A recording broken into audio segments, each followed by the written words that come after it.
So I've been part of C7 Church for 7 years, yes. I came when I was 17, so I just came to Glasgow for university.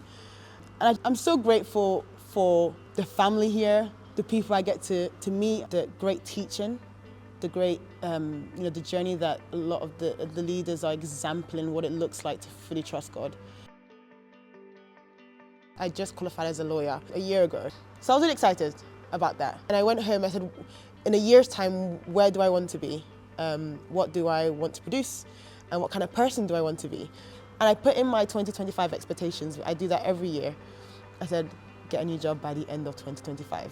Because I was like, I need to find a job in Glasgow. That's been my prayer point for like 3-4 years. Find a job in Glasgow. Traveling was a lot. Emotionally, spiritually, mentally, physically, keyword physically. And I'm, going to church, worshiping, like loving everything, serving God wholeheartedly. Don't care what my situation looks like. And there's days I would literally be like stuck on a motorway for 4 hours, shivering because it's like winter time. I'm like, God, this is not the journey I thought I was going to be on. I just thought that was what, was in store. And I had to have that real surrender moment. And I'd come back from work, and then I get a message from a recruiter. Said, there's a position in Glasgow at one of the global international firms. Long story short, did the interview and landed the job. And it's significant, when I say significantly way more than I expected in terms of salary, in terms of the opportunities, the exposure.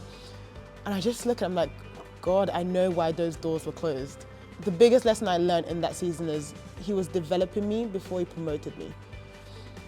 And in the development, he was building characteristics that I had not had enough before I went into this position that I'm in now.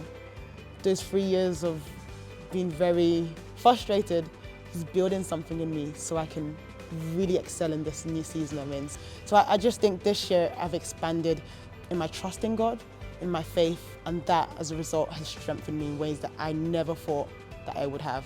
But I thank God for the grace, and I thank God for the blessing to be part of this church.